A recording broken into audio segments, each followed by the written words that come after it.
Masih disable ya? Ya, Di aku nggak muncul notif ini ya, requestnya. Ya udah aku coba jadiin host dulu aja Mbak, biar bisa share screen dulu. oke, Nah, sekarang udah coba. udah.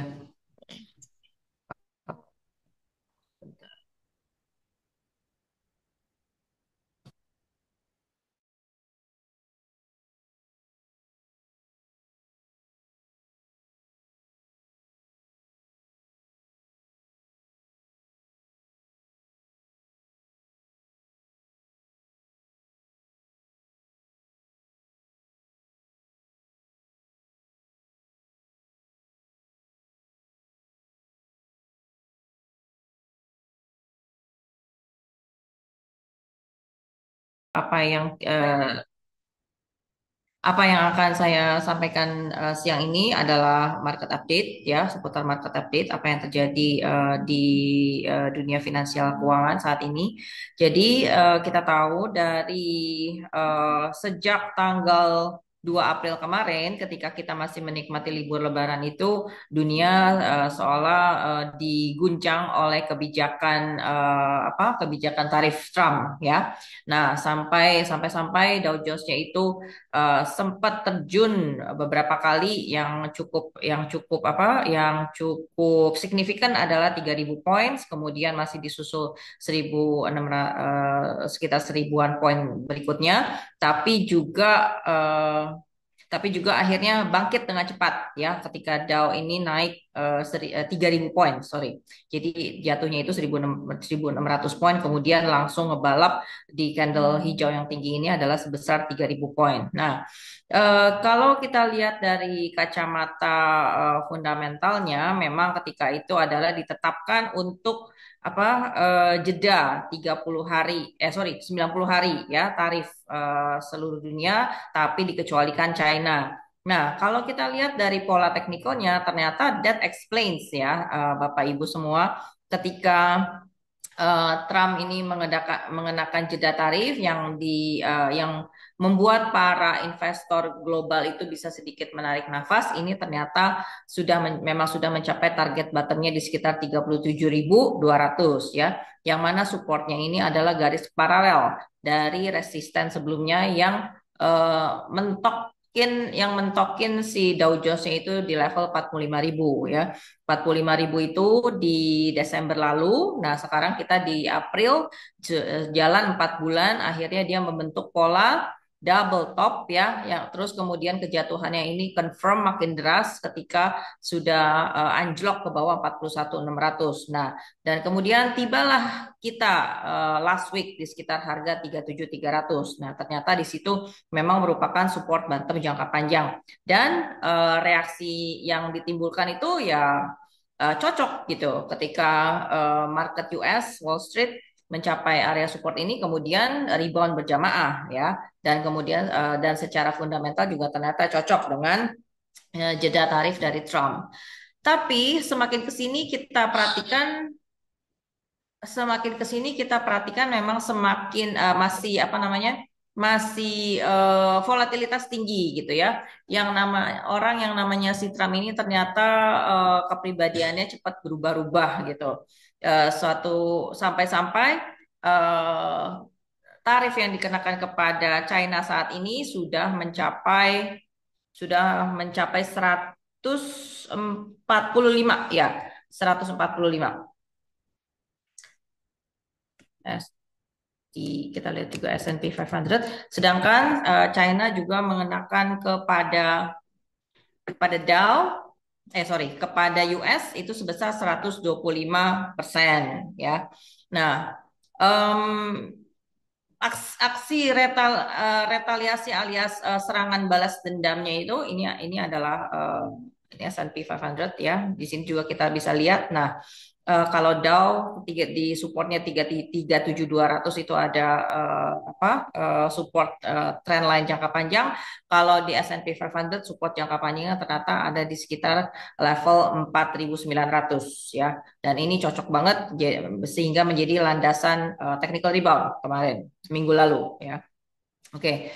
Em, aksi retaliasi ini dari China apa em, dalam berbagai bentuk ya, nggak cuma ke sekedar pengenaan tarif saja. China juga sudah terakhir ini kabarnya sudah menginstruksikan kepada perusahaan maskapainya untuk tidak lagi pesan pesawat dengan Boeing ya. Dan kemudian juga sebenarnya ini apa em, parade parade dari perang tarif ini semakin diperuncing dengan ternyata bahwa ada ancaman perusahaan sekelas Nvidia ini bisa akan harus menanggung biaya yang sangat besar ke depannya ya bisa sampai sejumlah 5 miliar US dollar apa kalau nggak salah. Ya. Nah, sementara dia adalah index mover ya. Nvidia adalah index mover di sana. Secara dia market cap-nya adalah nomor satu ya. Dia bersaingan dengan Microsoft. Nah, jadi kalau misalnya si Nvidia ini memproyeksikan kalau ke depannya dia harus menanggung biaya sebesar itu akibat impact dari perang tarif ini, yang mana ternyata spare partnya itu kebanyakan berasal dari China, maka bisa dipastikan Nasdaq akan kembali bergulung turun ya.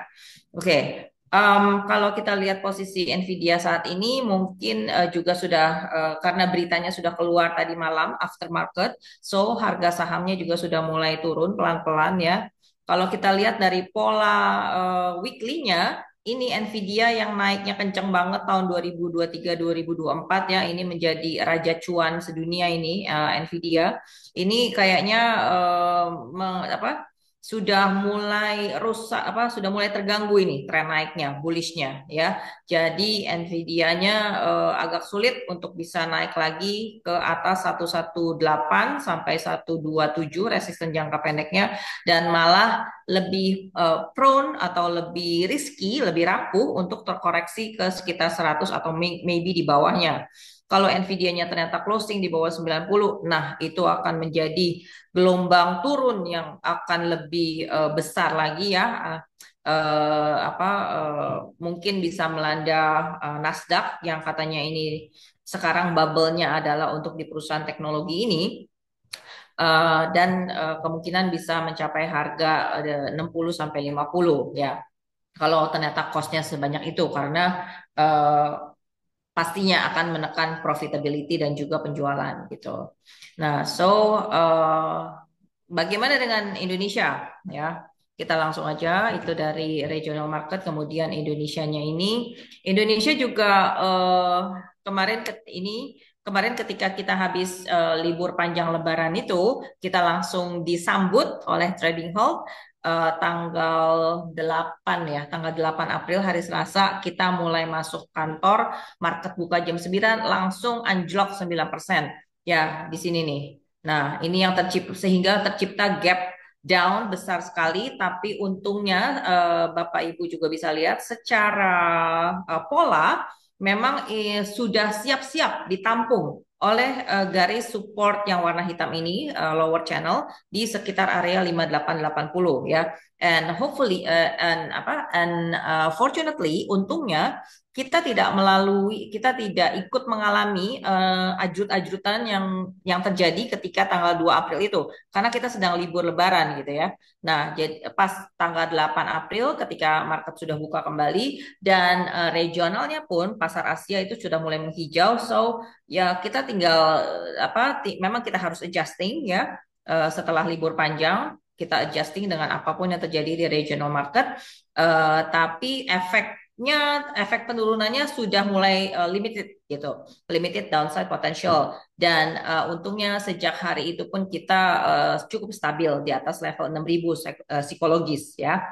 Nah, perkembangan hari ini untuk perkembangan hari ini saya rasa setelah jeda pengenaan tarif 90 hari itu yang mana ini oke, memang membawa sedikit waktu untuk tarik nafas gitu ya. Tapi sejujurnya masih mengandung potensi banyak ketidakpastian global gitu. So, untuk posisi Indonesia hari ini sebenarnya kalau dilihat dari polanya, kemarin itu sudah break structure dari channel turun ini ya. Dan sebenarnya mungkin membuka peluang untuk menuju ke arah 7.000 untuk target ultimate-nya. Nah, dengan syarat IHSG itu tidak lagi rontok ke bawah 6.300. Nah, jadi tolonglah itu support area yang harus dimonitor secara ketat oleh para investor atau trader saat ini gitu. Sambil juga memperhitungkan apa kondisi market regional, perkembangan tarif ini dan upaya-upaya dari dalam negeri ya untuk memberikan insentif di tengah situasi ekonomi yang apa yang lagi guncang seperti ini. Eh, Oke, chart saya dicoret. Di tengah situasi ekonomi global seperti ini, tetap perhatiin domestiknya apa, insentifnya, sentimen positifnya, ya. Terus belakangan ini kan terdengar terdengar wacana bahwa akan adanya eh, apa demi meningkatkan likuiditi di pasar, maka BPJS dan juga Danantara akan diikut sertakan ya. Tapi realnya pelaksanaan realnya itu masih belum jelas dan sepengetahuan saya BPJS itu nature dari portfolio investasinya itu sebenarnya sangat konservatif ya dan kebanyakan itu isinya adalah obligasi gitu. Equity sedikit sekali dan jujur saya agak sulit menerima juga kalau misalnya di tengah volatilitas tinggi seperti ini BPJS itu boleh masuk ke equity gitu, yang notabene higher risk gitu ya, nggak nanti dibilangnya nggak prudent gitu, dan kalau rugi Agaknya walet singgung. dan kalau di apa namanya kalau merugi gimana pertanggungjawabannya? Kalau Danantara kan kalau merugi itu ya apa bisa tidak tidak akan eh, tidak akan menimbulkan eh, pertanggungjawaban yang complicated gitu ya. Kalau BPJS beda gitu. Nah, mungkin lebih melihat capital outflow yang sudah keluar saat ini. Oke, sekarang kita ke USD IDR. Ada hubungannya soalnya. Kenapa? Aduh, ini ada garisnya bisa dihapus nggak ya? Siapa yang nggak yang menggaris chart saya nih? Ya, oke. Em, Capital outflow yang sudah keluar dari market kita ini di atas 30 triliun ya. Jumlahnya ini jauh lebih besar daripada tahun 2024 kemarin. Asing outflow-nya itu 27 triliun. So far udah berapa triliun? Coba sebentar saya lihat dulu RTI. Year to date 40. Udah 40 triliun ya. Padahal ini bulan April belum selesai, tapi capital outflow asing sudah jual lebih lebih besar daripada tahun lalu ya. Nah, makanya rupiahnya juga agak sulit nih untuk bisa menguat ke ke apa ini USD IDR. Jadi ini adalah peta penguatan USD alias pelemahan rupiah ya. USD sekarang masih pretty strong di atas 16.700-an. Untuk jangka pendek saya melihat agak sulit untuk rupiah bisa menguat ke arah 16.550 atau 16.500 gitu ke bawah situ. Padahal di XY-nya alias dolar indeksnya itu sudah jatuh ke level terendah dari tahun berapa ini? Nih kalau kita oke. Sudah jatuh ke level terendah dari tahun 2023 ya. Sekarang di XY di bawah angka 100 gitu. Harusnya kalau misalnya kita selama ini berkilah, rupiah itu melemah karena USD yang menguat atas atas seluruh mata uang dunia lainnya. Nah, kenyataannya sekarang di XY-nya sudah jatuh ke level terendah tahun 2023, tapi kenapa rupiahnya juga nggak bangkit-bangkit gitu ya. So, itu artinya adalah kita juga punya masalah atau isu fundamental sendiri, yang mana saat ini yang menjadi concern adalah kekhawatiran fiskal defisit APBN kita gitu ya dalam hal membiayai proyek-proyek ambisius pemerintah seperti MBG dan juga saat ini negara lagi butuh banyak kebutuhan dana besar untuk bayar surat utang yang jatuh tempo hari ini, tahun ini, sorry, Sun, yang jumlahnya hampir mencapai 1000 T, ya, kalau nggak salah sekitar 800 T gitu. Di tengah masalah likuiditas yang semakin mengering. Em, likui- eh, Likuiditas semakin mengering ini maka akan mengancam sektor. Sekarang kita mulai bergerak ke industri, mulai akan mengancam sektor financial, ya, sektor finance sebagai tulang punggung dari IHSG. Survei mengatakan bahwa penyerapan Sun dan SRBI dari bank-bank domestik, ya, ini sudah mulai turun, ya, ini akibat likuiditas yang mengering. Dan buat saya akan lebih masuk akal kalau BPJS misal disuruh masuk untuk beli Sun atau SRBI, menurut saya itu. Dan apa namanya, dan juga untuk sekaligus tugasnya menstabilkan rupiah gitu.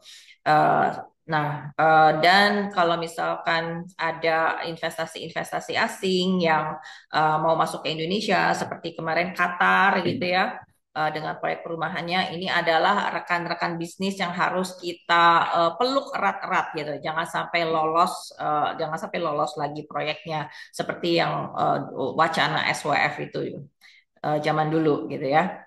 Oke. Ya, sampai di sini mungkin bisa dipahami teman-teman semua. Gimana, Bu Friska?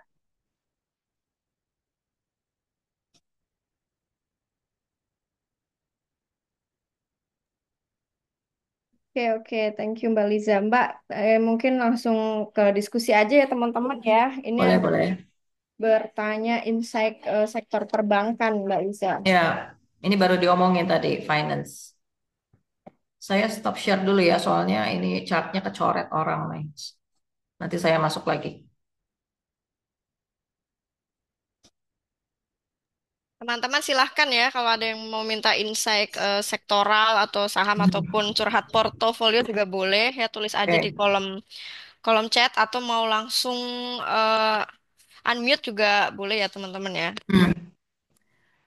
Sebenarnya kalau boleh saya tanya nih, Bu Friska, yang menjadi pertanyaan kritis dari teman-teman belakangan hari ini apa ya? Rata-rata sih pasti bertanya-tanya arah IHSG sih sebenarnya Mbak. Oke, arah IHSG. Mungkin kita Iya, bahas dari situ dulu. iya. Jadi kasih gambaran buat teman-teman semua. Nah, ini tadi juga sudah saya bahas setelah regional, kemudian kita bahas IHSG-nya. Dari bentuk teknikalnya ini sepertinya memang sudah break structure dari channel turun, ya. Dan seharusnya bisa membuka peluang jalan menuju target 7.000 nih. Ini pas banget nih 7.000, cakep banget ya. Ini dapatnya dari mana? Nah, ini sekalian kita belajar technical analysis. Ini 7.000 didapat dari tingginya tingginya channel paralel ini, ya. Kemudian kita letakkan di titik breakout, maka jadilah dia ke sekitar 7.000, ya. Nih, tuh. 7.000 ya, di sini persisnya. Oke, nah, karena breakoutnya kemarin, ya, tapi nggak langsung ujuk-ujuk jalan ngejos ke 7.000 dengan mulus gitu, karena ya kita ada beberapa resisten di sini yang harus dilewati duluan sebelum bisa mencapai 7.000, ya. Saya pakai apa? Saya pakainya tuh MA 50, ada penghalang yang cukup signifikan di sekitar 6590 sampai 6.600, kemudian level previous high ada di 6.700. Nah, kita coba ke situ dulu, apakah mampu atau tidak, ya. Terus lebih lanjut lagi, ini bentukannya seperti pola double bottom, ya, yang bentuknya kayak huruf W itu. Berarti neckline pentingnya ada di sekitar harga level 6506. 6510 deh, biar enak gitu ngomongnya. Nah, kalau sudah tembus ke atas 6510 juga membuka jalan ke arah yang sama, malah even better dari 7.000, targetnya ada di 7.000, 7.100-an. Tapi maybe tidak dalam jangka waktu dekat, karena buat saya atau buat Kiwum Research sendiri, untuk target tahun ini kita masih being very conservative. Kalau bisa ke sekitar level 7.300 atau maksimum 7.400 saja, itu udah cukup oke ya di tengah situasi kondisi global yang lagi kayak gini gitu. Nah, jadi kita jalannya bertahap dulu. Oke? Oke, mungkin nggak dalam waktu dekat sekali ya, karena Hmm. masih banyak butuh sentimen, sentimen positif Ya, lebih tepatnya. ya sentimen positif terkait ini tarif ya, apakah akan bisa tercapai kata tengah, kata sepakat di antara negara-negara itu, atau mungkin si Donald Trump itu agak tobat sedikit gitu pikirannya ya. Dan apa soalnya biar bagaimanapun tarif yang dia kenakan itu pasti akan juga mempengaruhi kelangsungan hidup company gitu, dan terutama company di US tuh sebenarnya banyak impor barang-barang dari negara-negara lain seperti Kanada, Meksiko, China especially yang dia sepertinya dia musuhin gitu ya. Dia punya isu personal sendiri, dia musuhin gitu dan menerapkan tarif yang tinggi banget gitu. So I hope dia bisa segera get to his senses gitu, dapat masukan-masukan juga dari tim ekonominya yang lebih benar gitu. Ya, oke. Ya, jadi intinya masih banyak faktor yang perlu ditimbang-timbang ke depannya. Oke, nah kalau kita ngobrolin sektor yang mungkin saat ini sebaiknya kita hindari dulu atau minggir dulu Hmm, gitu dari beberapa sektor di oke. saat kondisi kayak gini, Mbak Lisa. Oke. Apalagi yang mungkin berhubungan dengan ini ya, USD lagi menguat sekali. USD lagi tinggi-tingginya, Mm-mm. iya. Berarti barang yang punya muatan impor tinggi ya, mungkin adalah pharmaceuticals itu. Terus kemudian juga manufaktur. Coba kita lihat satu-satu. Kalau manufaktur itu biasanya Astra ya. Astra mungkin dari spare partnya itu juga punya banyak muatan impornya. Nah, Astra sendiri sekarang posisinya ada di mana, Bapak Ibu semua? Kemarin ketika mencapai bottom di sekitar 4.500-an itu, ternyata ini ada garis jangka panjang, garis support jangka panjangnya, tarikan dari tahun 2020 ini ketika dia anjlok parah zaman COVID ya. Nah, sebenarnya di posisi 4.500 tuh dapat Astra murah banget ya istilahnya. Dan sangat wajar kalau kita spekulatif buy di situ. Nah, tapi mungkin untuk tambah spekulatif buy artinya belinya dikit dulu, jangan keburu full power. Tunggu ketika Astra itu bisa tembus ke atas 4850 atau 5000 deh. Angka angka level psikologis, angka bulat sebagai level psikologis, maka Astra baru bisa agak leluasa untuk lanjutkan penguatan ke arah 52, 53 atau 5700 gitu. Nah, sedangkan untuk pharmaceuticals, coba kita lihat Kalbe, karena bahan baku obat-obatan itu 50% masih impor ya. Di delete. Saya rapiin garisnya. Dan US juga menetapkan tarif yang tinggi terhadap India, padahal bahan baku pharmaceuticals atau obat-obatan dari US itu mostly dari India ya. So sebenarnya ketika Trump itu menerapkan tarif yang bertubi-tubi seperti itu, dia itu sebenarnya membuat rugi negara perekonomian negaranya sendiri gitu. Nah, Kalbe juga ini posisinya saat ini di sekitar harga 1.000 itu jelas adalah support psikologis ya. Dan ketika harga mencapai level 1.000 kemarin ini terdeteksi ada RSI positive divergence pada indikator. Nah, ini confirm pola double bottom di bawah di mana neckline-nya 1150 kemarin sudah ketembus. Hopefully Kalbe bisa tetap saat ini Kalbe bisa tetap stabil di atas 1170, maka kita hitung target kenaikan selanjutnya. Sorry.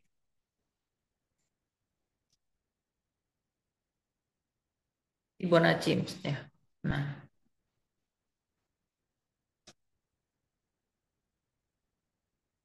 target kenaikan selanjutnya mungkin ada di sekitar 1.300 sampai 1.400 untuk jangka pendek ya.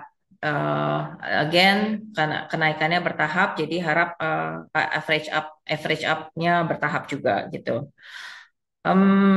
Kalau yang sentimennya kurang bagus, mungkin terkait crude oil ya, karena eh, apa kebijakan tarif Trump ini katanya semakin memperbesar proyeksi resesi global, yang mana kalau global itu resesi, maka eventually crude oil. Eventually permintaan akan crude oil ini akan mengecil ya. Negara negara-negara itu tidak butuh lagi crude oil untuk menjalankan pabrik-pabriknya, mesin-mesinnya, solar gitu. Jadi eventually permintaan akan energi akan turun dengan sendirinya. Nah, jadi crude oilnya juga posisinya masih dalam downtrend ya. Nih resistennya di sini di sekitar angka 70. Kemudian untuk supportnya, oke, saya rasa di situ ya, seperti ini. Eh, nah, crude oil ini chart daily untuk menembus resisten pertama MA10 ke atas 61,7 atau 62 itu kayaknya sulit ya. Eh, Belum ada sentimen yang mendukung penguatan harga crude oil gitu. Eh, dan berarti oke, karena si kakak apa? Karena dari kebijakan Trump ini adalah dia orang yang mendukung fossil fuel. Dia tidak bahkan dia mengeluarkan US dari Paris Agreement ya. Dia bukan orang yang mendukung green energy. Di satu sisi dia juga men-encourage untuk produksi gede-gedean dari minyak, dari ladang minyak dan industri baru batu bara. Nah, padahal dunia di tengah ambang resesi global, jadi maksudnya demand-nya juga udah drop saat ini gitu ya. So untuk saham-saham terkait crude oil seperti Medco kita lihat kondisi harganya gimana. Nah, yang punya Medco tentu sudah merasakan kalau tren harga turun dari sejak April tahun lalu ya. Nah, terus kemudian saat ini lebih terbentuk kepada pola falling wedge ya dengan resisten yang warna pink saat ini itu pas banget menghentikan kenaikan harga hari ini di harga 1060 hari ini level high Medco 1060. Kenapa ketahan di situ? Nah, sekarang Bapak Ibu bisa ngelihat tuh ya, ternyata ada garis pink, ada garis trend line tersebut. Nah, jadi strateginya adalah kalau mau average up, tunggu di atas 1060 dulu. Targetnya nanti akan ke sekitar 1220 sampai 1250 ya. Tapi dengan syarat harus tembus dulu nih, closing di atas 1060. Dan besok-besok tidak turun lagi ke bawah support 1030 sampai 1000. 1000 itu angka angka bulat level psikologis yang cukup penting untuk dipertahankan. Oke, sampai sini bisa diikuti Mbak Friska dan teman-teman semua. Oke, oke, siap, Mbak. Oke, ini ada pertanyaan selanjutnya dari Mas Zulham. Bu Liza izin bertanya di tengah market yang seperti ini, gimana strateginya agar bisa cuan? Ini Karena kayak mungkin udah portonya nyangkut, tapi ya pengen juga tetap cuan manfaatin ya, volatile market gitu. ini pertanyaan $1 million questions ya. Iya. Oke. Oke Pak, ini Pak Febianto. Oke. Nah, jadi bagaimana caranya supaya bisa dapat cuan walaupun dikit-dikit ya? Pertama mungkin syaratnya adalah kita jangan sampai nyangkut dulu ya Bu Friska ya. Kalau kita udah keburu nyangkut, kita nggak punya amunisi ya gimana juga kita bisa Iya. bisa copet-copet harga saham di posisi yang lagi murah-murah gini gitu. Mm-mm. Nah, terus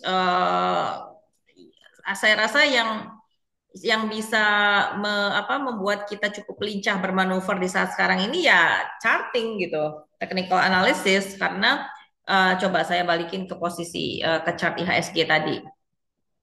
Nah, kalau kita lihat IHSG weekly ya. Nah, IHSG weekly itu kemarin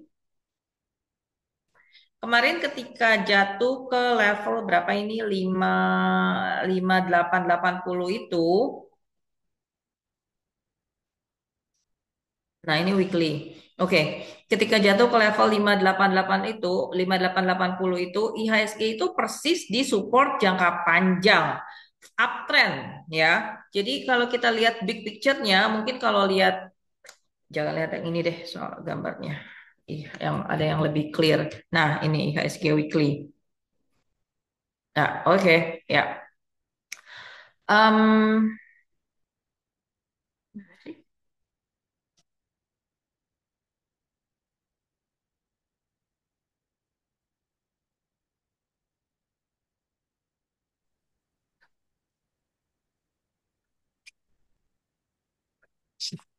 ya udah pakai yang ini aja. Weekly. Ya. Nah, jadi mungkin kalau kita lihat pergerakan daily-nya serem dan kita have no idea ini sampai mana IHSG turunnya gitu. Tapi kalau kita lihat kita udah nggak dapat insight apa-apa di chart daily, ya kita mau nggak mau bergerak ke chart yang time frame-nya lebih besar, yaitu weekly atau monthly gitu, bulanan. Nah, kebetulan di chart weekly itu 5880 itu udah deket dengan support jangka panjang di sekitar 5850, yaitu Ada garis. konewani beli emas 2 kali 2 gram nih ya? Mm-mm. Udah masuk uang adik? Ntar nih lagi ngecek. Belum ke Kalau mute Gimana dia ambil kayaknya dulu? nih. Pernah dulu beli Boleh di juga dia mute waktu all di Mbak Lisa dari kita di itu tayangan. host. Apa? Gimana Di dia? mute Ngambilnya di ntar sinilah, reclaim suruh host. ngambil. Bisa masuk Mbak, bisa ada Mbak. Oke. oke, kita lanjut. Host disable participant screen sharing. Oke. Coba share screen lagi Mbak Lisa.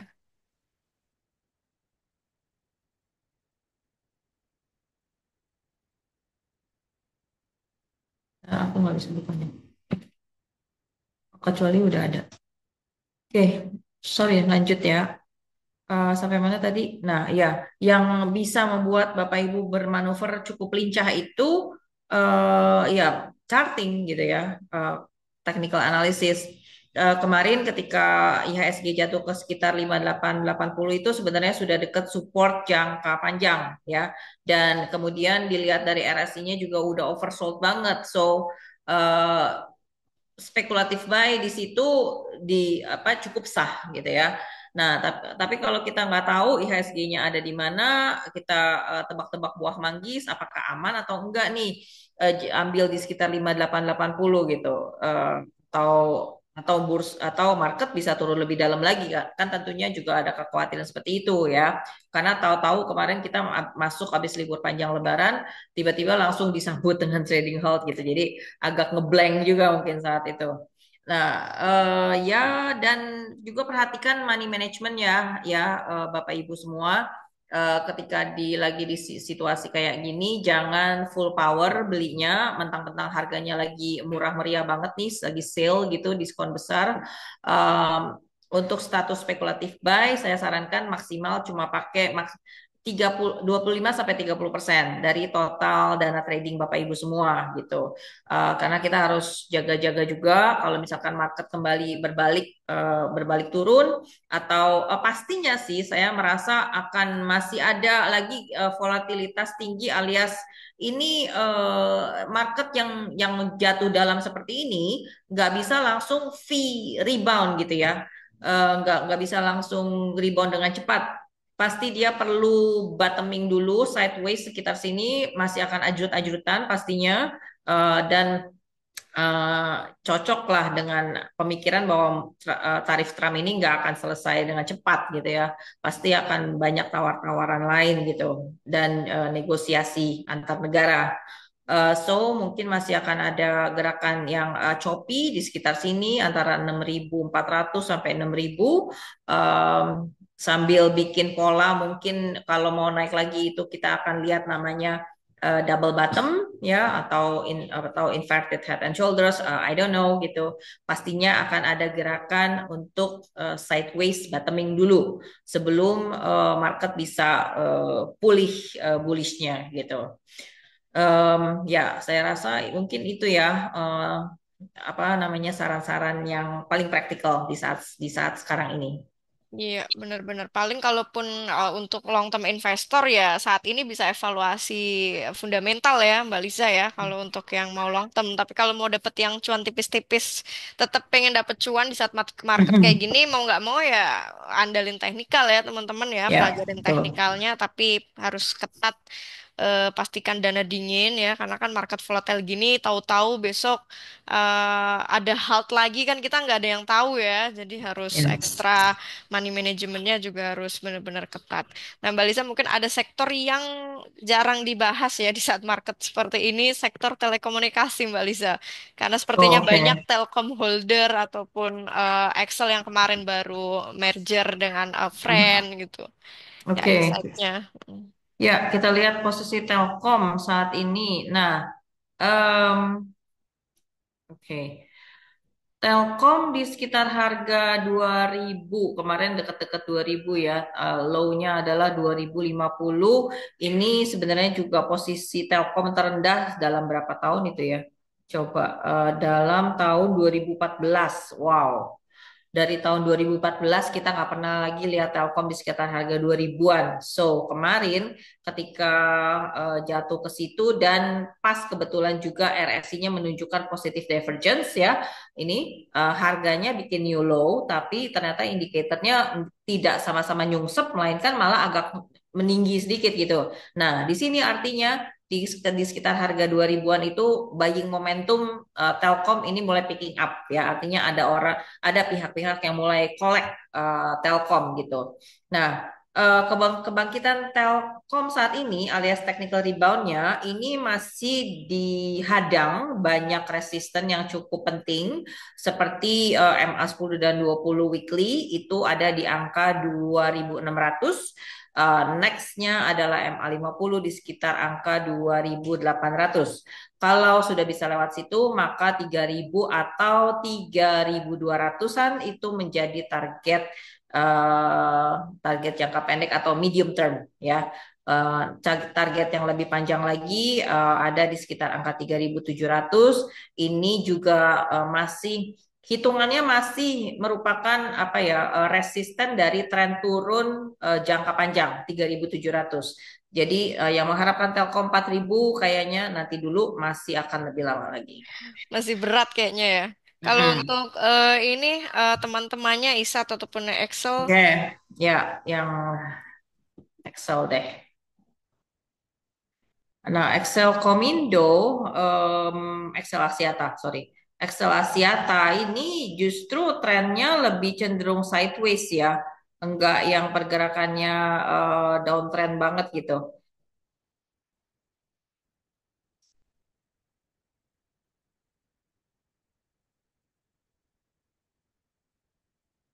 Oke, that explains kenapa kemarin waktu jatuh ke 2120 ini ketahan penurunan. 2120 juga menjadi support terdekat buat Excel hari-hari ini. Kalau tembus ke bawah 2120 maka next support ada di 2080. Sekarang ini XL-nya lagi apa ya pikir-pikir apakah mampu atau tidak break resisten ke atas 2190. Target jangka pendek ini masih tebal resistennya di sekitar 2220 sampai 2260. Kalau itu sudah ditembus maka target berikut ada di 2320 atau 2370. Nah, satu lagi untuk mengkonklud gerombolan ini kok aneh. Mengkonklud gerombolan dari Telkom ini adalah ISAT ya. ISAT Bapak Ibu mungkin sudah nikmati technical reboundnya dari kemarin ngambil di sekitar harga 1240. target jangka pendek akan berada di sekitar 1.700 dulu atau kalau paling bagus ya 1.800 deh begitu. Support ada di sekitar harga 1460. Semoga ini MA10 dan 20-nya segera Golden Cross. Kalau Golden Cross itu artinya memberikan platform naik uptrend kepada harga dan ISA tidak turun lebih rendah lagi dari 1460 begitu. Oke, terima kasih Mbak Lisa insight-nya. Teman-teman masih ada yang mau bertanya lagi? Mau bertanya langsung juga boleh ya. Tinggal di unmute aja. Barangkali mager ya ngetik di chat. Dan Mince Hmm. infokan ya untuk teman-teman yang ingin dapat cashback 25.000 di Kiwum Sekuritas itu bisa ya dengan membuka RDN Bank BRI berlaku untuk 500 pembuka akun pertama ya teman-teman ya. Lumayan 25.000. Oke, ada yang mau bertanya lagi di kolom chat atau mau bertanya langsung? Oh, ini ada yang insight-nya AMRT dong, Bu Lisa. Pak Mar. Dan teman-teman seperjuangannya mungkin AMRT, DILD. Mm-mm. Eh,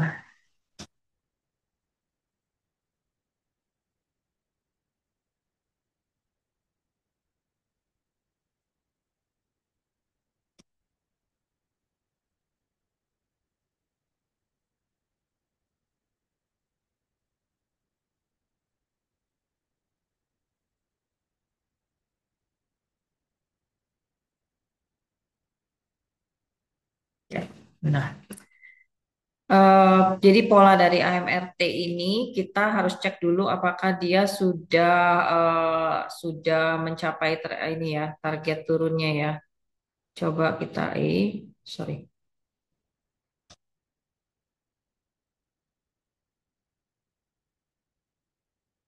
jatuhnya sudah match apa belum? Nah, oke, udah. Jadi AMRT. jadi ini adalah nah, di harga 17.50 persis banget adalah target bottom dari pola Head and Shoulders AMRT sebelumnya ya ini yang warna coklat ini. Jadi ketika kita ambil di 17.50 ini perfect timing. Sekarang kemana arahnya? AMRT harus bisa cukup stabil di atas 2150 dulu ya Bapak Ibu. Sebelum kalian average up alias tambah beli ya. Terus kemudian kalau sudah tembus ke atas 2150 maka next target ada di 2400 sampai 2430-an. Kemudian target yang lebih oke ada di sekitar 2700-an. Advice-nya adalah beli bertahap tapi kondisi saat ini malah harganya jeblos lagi ke bawah MA10 so siap siap-siap juga untuk kurangi posisi gitu ya. Oke. Selain MRT apa? Tadi mau minta lihat apa? PTRO. Tadi ada yang PTRO. PTRO. Oke. Ya, PTRO di sini. Nah, Bapak Ibu bisa lihat dia lagi bergerak dalam tren apa? Channel downtrend ya. Hmm. Eh, Untuk resisten awal pastinya di sekitar 2530 sampai 2700. Tembus dari 2700 maka kita hitung, kita ukur tingginya channel yang biru ini dan kalau misalkan tembusnya di daerah sini ya, maka letakkan di titik breakout, maka targetnya yang lumayan cakep ada di sekitar harga 3.800. Tentunya tanpa melupakan level angka bulat 3.000 dan MA50 ini di 3.100-an.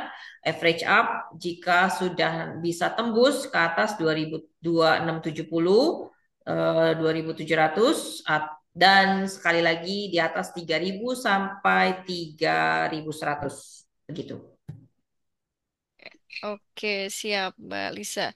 Ya, ini mungkin pertanyaan dari aku ya Mbak Lisa. Di saat market kayak gini, ya banyak yang nyangkut iya, tapi banyak juga yang mungkin saat ini sedang punya cash dan mau trading tipis-tipis biar tadi katanya tetap bisa cuan walaupun market Hmm. lagi jedak-jeduk begini. Tapi Ya. gimana kalau kita ngobrolin soal alokasi ya? Maksudnya alokasi dana yang sebaiknya digunakan di saat market kayak gini, berapa persen dari porto total yang kita punya gitu. Karena kan banyak mungkin yang, wah mumpung market kayak gini, all in lah, atau sebagian dana besarnya pakai untuk trading, padahal kan mungkin saat ini risk lebih besar dari reward ya di saat market Hmm. volatile kayak gini.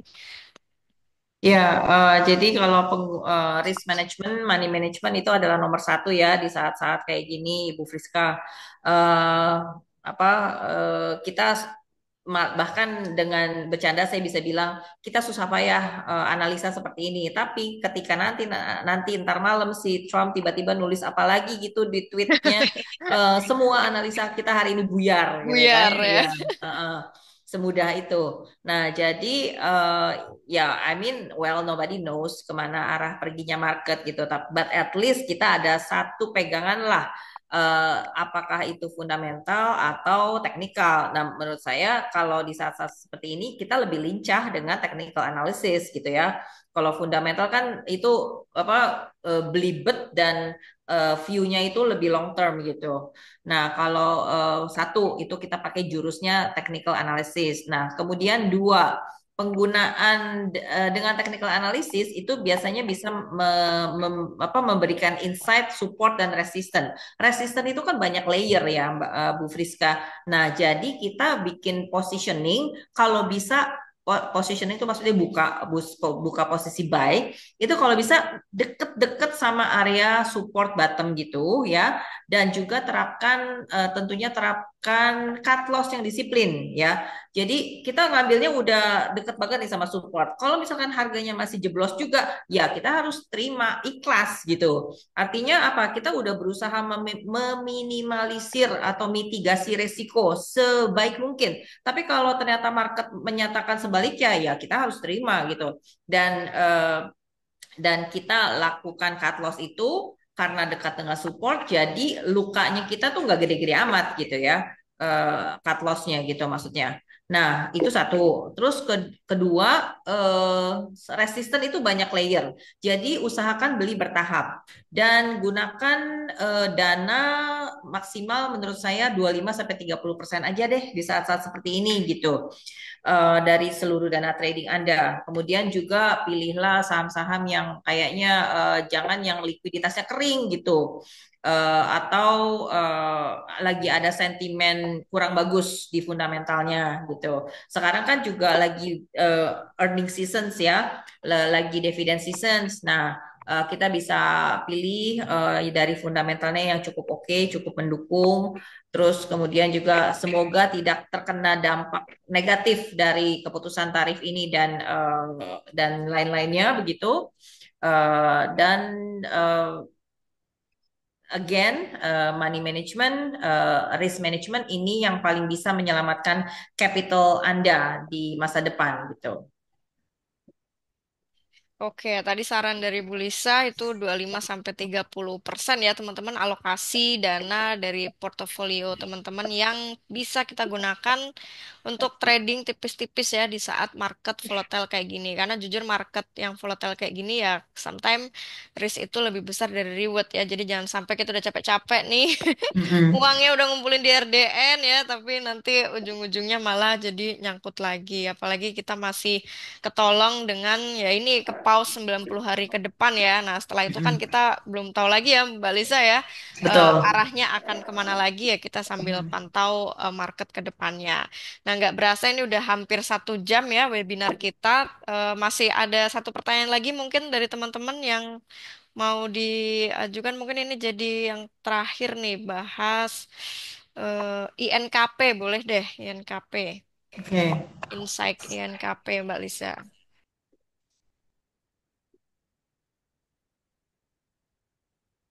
Oke, Oke, INKP.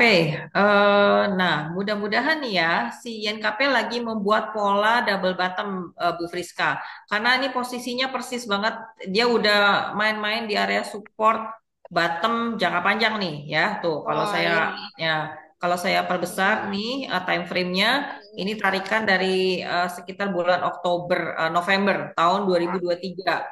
Nah, INKP kemarin persis banget kan, low-nya itu bisa nyentuh Nyentuh empat support ya. dua dua puluh ya, nyentuh empat dua dua puluh terus rebound gitu. Nah, apalagi RSI-nya juga udah ngasih tahu ada positive divergence tuh ya, kan RSI-nya rada-rada nanjak dikit ya kan.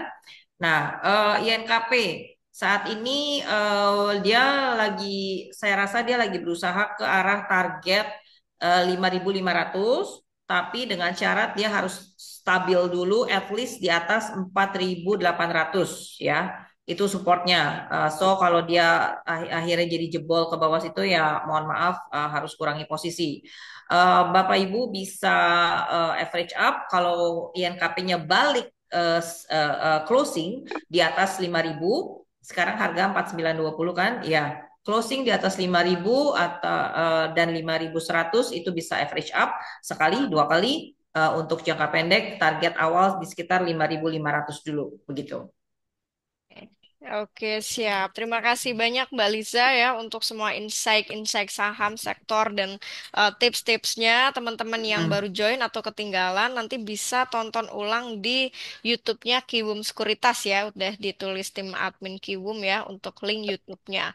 Nah, sudah sampai di sini ya webinar siang kita hari ini ya. Tadi udah banyak saham yang udah Mbak Liza bantu kasih insight ke teman-teman ya.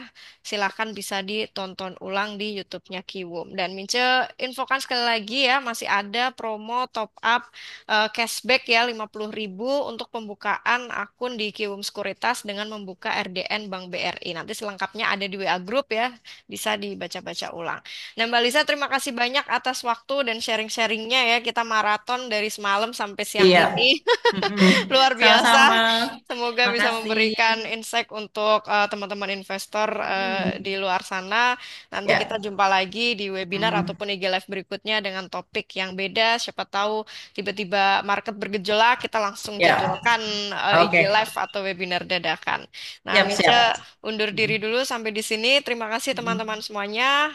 Izin tutup. Wassalamualaikum warahmatullahi wabarakatuh.